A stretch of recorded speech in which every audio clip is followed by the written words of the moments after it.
एक मजेदार वाकया बताऊं मैं तुम्हें। 1905 के आसपास जब अल्बर्ट आइंस्टीन ने थ्योरी ऑफ रिलेटिविटी का एक प्रिंसिपल दिया और जब इसे पब्लिश किया गया तो अचानक से उनका नाम सुर्खियों में आने लगा।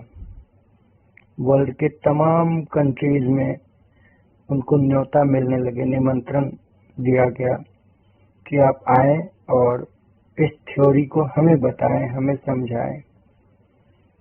तो उनका जो व्याख्यान था वो तकरीबन डेली ही देने लगे, जगह जगह जाके, और उनके हर व्याख्यान के समय उनका जो ड्राइवर था हैरी नाम का, वो उनके साथ होता।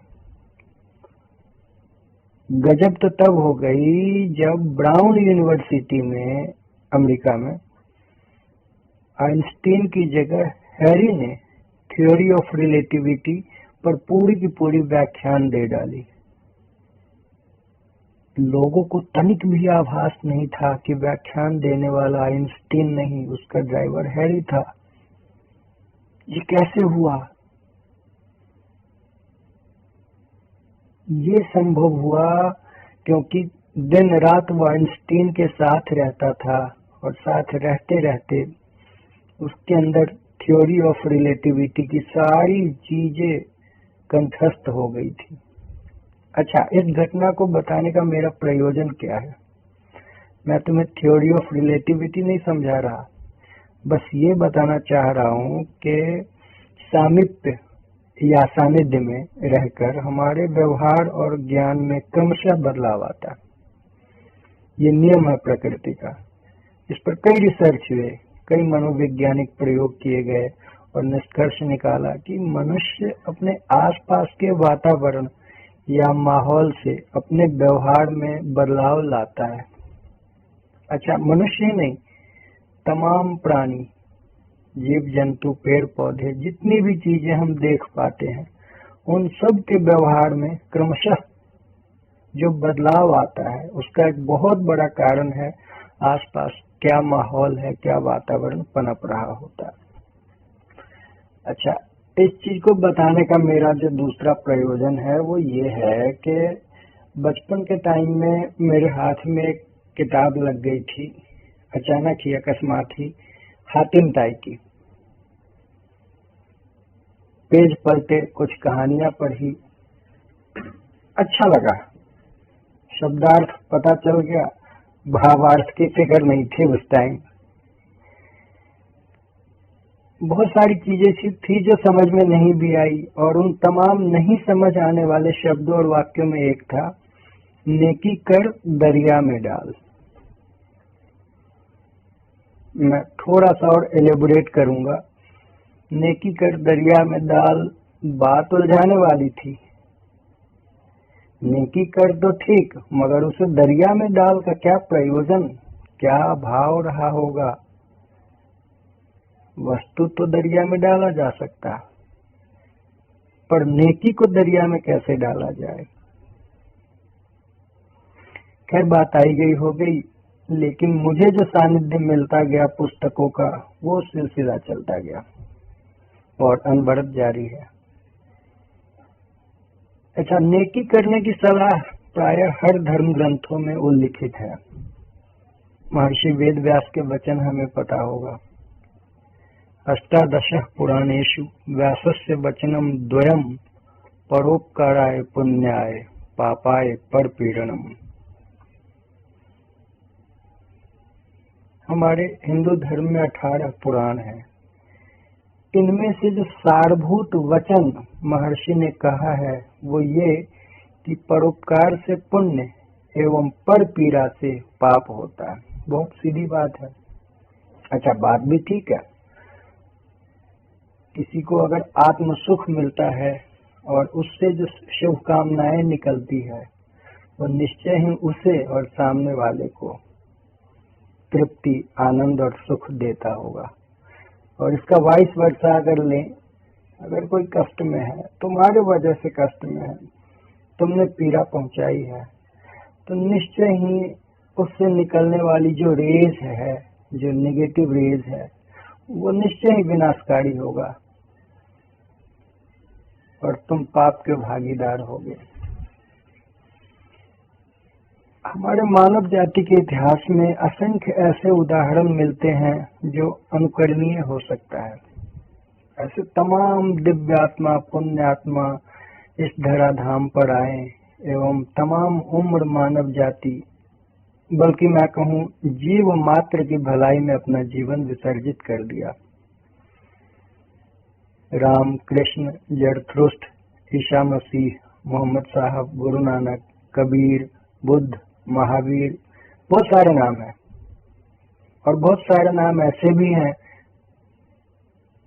जिनका हमें कुछ अता पता नहीं है, जिनका इतिहास पटल पर कहीं कुछ दर्ज नहीं है।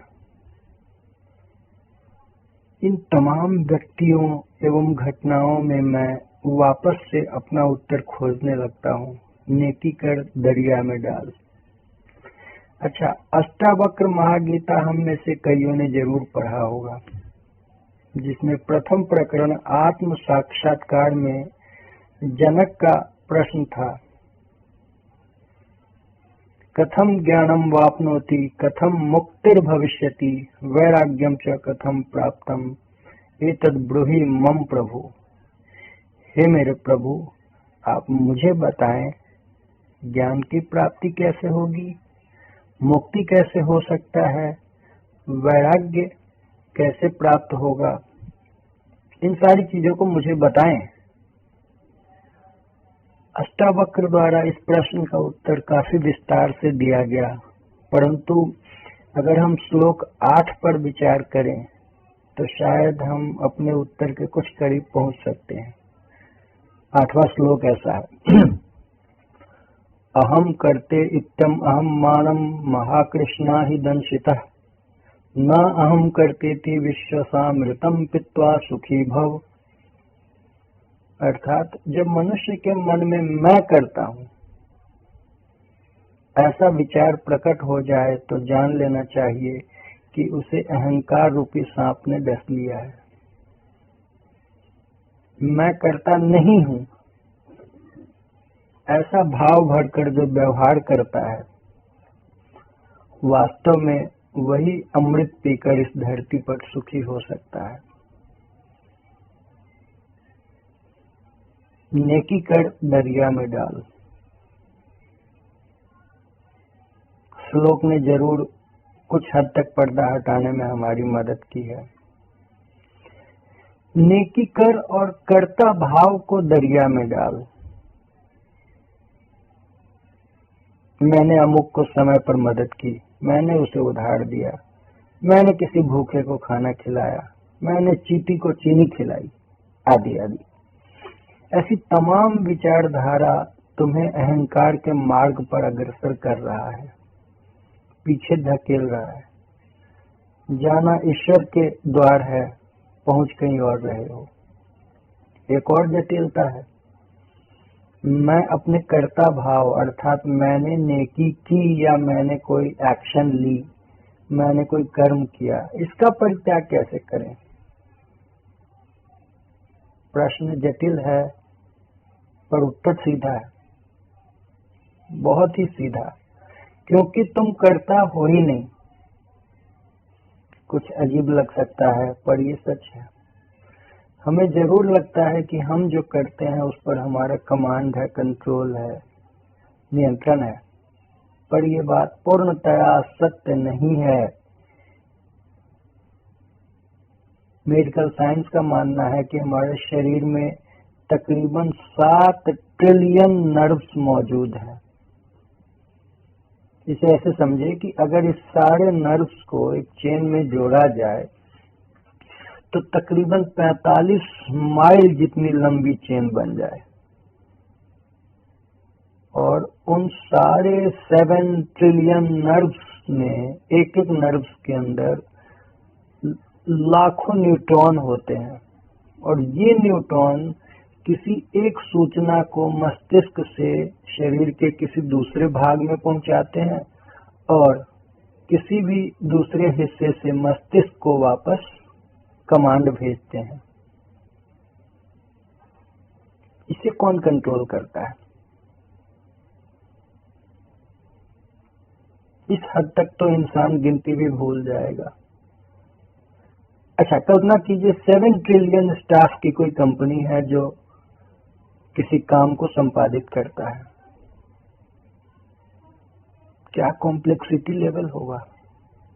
ऊपर बैठा मास्टर, उसका सीईओ सर पकड़ के बैठता होगा, पर तुम्हारे शरीर की सारी क्रियाएं ऐसे संपादित होती है जैसे कुछ हुआ ही नहीं हो, जैसे कुछ पता ही नहीं हो। जरा सी उंगली में कांटे चुभे कि लाखों न्यूरॉन तेजी से सूचनाएं पहुंचाने के लिए मस्तिष्क तक भागा, फिर वापसी में कमांड लेकर लौटा कि उंगली से बोलो कांटों से दूर हटे। उंगली ने झटके से अपने को खींचा,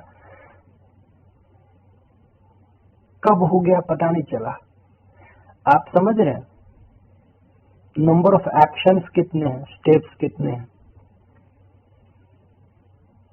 और जब तक एक एक्शन हो रहा होता है उसी टाइम मस्तिष्क में तमाम एक्शंस पूरे हो चुके होते हैं।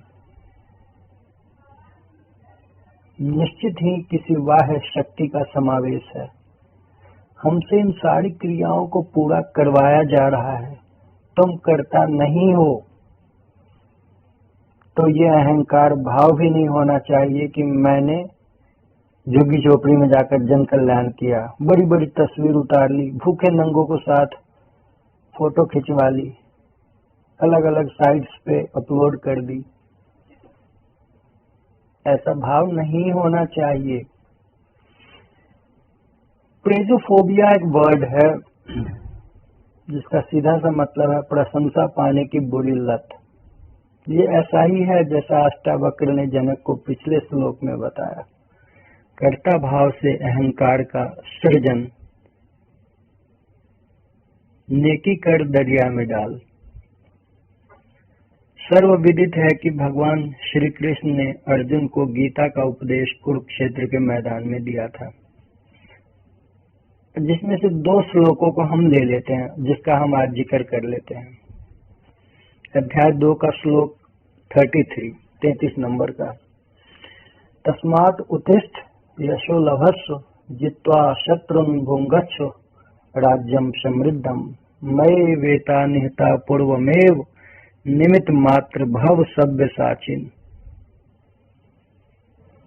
अर्थात युद्ध से पहले मोहग्रस्त अर्जुन को कृष्ण कहते हैं, हे सव्यसाची उठो, शत्रुओं को जीतकर यश लाभ करो एवं समृद्ध राज्य का भोग करो। उसके पीछे तर्क देते हैं कि युद्ध भूमि में ये सारे योद्धा मेरे द्वारा पहले से ही मारे जा चुके हैं। मये वेते निहता पूर्वमेव, तुम केवल निमित्त मात्र बनो। कृष्ण ने स्पष्ट कर दिया है कि तुम कर्ता नहीं हो, तुम केवल निमित्त हो। पर यहाँ समझा कुछ और जाता है। साधारण सा क्लार्क को ले लीजिए, चपरासी, गाड़ियों पर शीशे पढ़ लो जरा। केंद्र सरकार, गृह मंत्रालय, वित्त मंत्रालय, अध्यक्ष इत्यादि। कुछ और नहीं है तो 50-60 फाइलें खरीद कर डैशबोर्ड पे रख लेते हैं, जैसे पूरा डिपार्टमेंट गाड़ी में लेके घूम रहे हो। ये अहंकार है, ये प्रेजोफोबिया है। अच्छा, एक मजेदार बात बताऊं। एक बार ना एक रेलवे फाटक का गेट कीपर था। गेट कीपर जानते हो ना, ट्रेन आने पर गेट बंद करना और लाल या हरे झंडे दिखाना। उस गेट कीपर की नई नई शादी हुई थी। ससुराल में सबको बता रखा था कि मेरे इशारे से ट्रेन चलती है एवं रुकती भी है। इतना रौब है मेरा रेलवे में, इतनी पकड़ है जी। एक दिन पत्नी से बोला, आज रेलवे फाटक पर खाना लेके तुम आना, दिखाता हूं मैं अपनी जॉब कैसे कर रहा हूं। नियत टाइम पर पत्नी खाना लेकर पहुंच गई। पास ही ट्रेन के आने की आवाज आ रही थी। पत्नी ने कहा, जी तुम तो कह रहे थे कि ट्रेन तुम्हारे इशारे से काम करती है, जरा इस ट्रेन को एक बार रोक कर दिखाओ। गेट कीपर ने कहा, ये तो बहुत छोटी सी बात है। झट लाल झंडा निकाला, ट्रेन रुक गई। लेकिन आगे क्या हुआ समझ सकते हैं। उसके सर्विस बुक में हमेशा रेड फ्लैग लगा दिया गया। आप समझ रहे हैं, सिस्टम का पार्ट होना एक बात है और पूरा सिस्टम होना दूसरी बात है। ट्रेन का नियंत्रण तो ड्राइवर के पास भी नहीं है, उसे केवल इंजन मैन बोला जाता है। पूरा सिस्टम, पूरा मैकेनिज्म लगता है एक ट्रेन चलाने में। मैंने पिछले श्लोक में बताया था कि कृष्ण की बात अर्जुन के प्रति, जिसमें कर्ता भाव के ऊपर बातें कही गई है, और ये भी मैंने बताया कि हम गीता के 2 श्लोक को आज डिस्कस करेंगे। आपको मदद मिलेगी ये समझने में कि कर्ता भाव का लोप कैसे होगा, विनाश कैसे होगा। अगर हम कर्ता नहीं है तो हमारे एक्शंस या हमारे जो कर्म है वो हम क्यों करें, हम तो नहीं करेंगे। तो गीता में इस चीज के ऊपर भी कृष्ण ने हमें बताया, और मैं मानता हूं ये जो श्लोक है गीता का जो मैं अब बताऊंगा, ये सर्वाधिक प्रचलित श्लोकों में एक है। कर्मण्येवाधिकारस्ते मां फलेषु कदाचन मां कर्म फल हेतुर्भूर्मा ते संगो अस्तु अकर्मणि। कर्म में तुम्हारा अधिकार है, फल में कभी नहीं। लेकिन ये सोचकर कि फल में मेरा अधिकार नहीं है, कभी भी अकर्म की ओर मत जाना। ये मत सोचना कि कर्म मैं कर रहा हूं, फल कोई और देगा, क्या जरूरत है, रहने ही देता हूं। नहीं, इस चीज के ऊपर कृष्ण ने निषेध लगाया है। हमेशा कर्म में लीन रहना ही है, अकर्म की ओर नहीं जाना है। तो कृष्ण क्या समझाना चाह रहे हैं? पहले वाले श्लोक को माने तो कर्म करना या कर्म विहीन होना दोनों ही हमारे हाथ में नहीं है। मान ले कोई ईश्वर मार्ग पर चल रहा है और कोई चोर बन गया। ऊपर से देखने पर लगता है कि दोनों ही स्थितियां, या यूं कहें कि दोनों ही कर्म भगवान करवा रहे हैं, लेकिन गहरे अर्थों में देखें तो इनमें से कुछ हद तक हमारी भागीदारी भी सम्मिलित है। हम निमित्त मात्र तो हैं, लेकिन पूर्णतया नहीं। अर्जुन अगर 100% निमित्त होते तो गीता ज्ञान की क्या आवश्यकता थी? भगवान फिर क्यों उन्हें प्रेरित करते? उन्हें भली भांति समझाना होगा। ईश्वर ने हमें तर्क शक्ति दी है, इसका क्या प्रयोजन है, क्या भाव है, समय और परिस्थिति के अनुसार तार्किक विश्लेषण कर निर्णय लेना। तो कहीं न कहीं हम सिस्टम के पार्ट है। नाटक लिखी जा चुकी है, पर हमें अपना रोल खुद अपने तरीके से पूरा करना होगा। The show must go on. Show तो शोमैन अर्थात सृजनकर्ता का है, लेकिन तुम्हें इसका हिस्सा बनना है, बनना पड़ेगा और बनना चाहिए। अगर तुम हिस्सा नहीं बनोगे तो उस पात्र को कोई और अभिनेता निभाएगा। अर्जुन को बात समझ आ गई थी और उसने अपना किरदार भी बखूबी निभाया, अन्यथा उसकी जगह कोई और पांडव या शायद कोई कौरव ही उस रोल को निभा लेता। ऐसा मैं नहीं कहता, खुद श्री कृष्ण की वचन है, ऋते अपि त्वाम न भविष्यन्ति सर्वे यो अवस्थिता प्रतिनिकेश योधा। अर्थात तुम्हारे द्वारा युद्ध नहीं भी किए जाने पर युद्ध भूमि में उपस्थित जितने भी योद्धा हैं उनमें से एक भी बचेगा नहीं। The show must go on. कर्ता भाव का विनाश होगा तो अहंकार भाव भी मिटेगा। चंद लहरों का फलसफा हूँ, दरिया और है। कल कल बेगवती उन्मादिनी सी नदियां और है। मुझको नजरों से मत गिरा, मगर मेरी बंदगी भी न कर। मेरी नाव तो बस धोखा है, जरिया कोई है। मेरी नाव तो बस धोखा है, जरिया और है। कोई और ही है जो संसार चला रहा है, और जिस संसार को तुम देख रहे हो वो तो है ही। अरबों ऐसे संसार हैं जिनको कोई न कोई चला रहा है। साइंस का मानना है कि जैसे पृथ्वी पर जीवन है, तकरीबन 50,000 ऐसे ग्रह होने ही चाहिए जिस पे भी जीवन मौजूद होगा। कौन चला रहा है? निश्चय ही वह नहीं है जिन्हें हम जानते हैं। निश्चय ही मनुष्य नहीं है। निश्चय ही वह वैसा नहीं है जैसा हमने कल्पना की है। और निश्चय ही इस घटना में, इन सारी चीजों में हमने ये चीज तो देख ही लिया कि हम ट्रेन के गेट कीपर से ज्यादा कुछ भी नहीं है। लाल और हरे रंग का 2 ऑप्शन है, हमें अपने रोल निभाने हैं, इससे अधिक कुछ नहीं।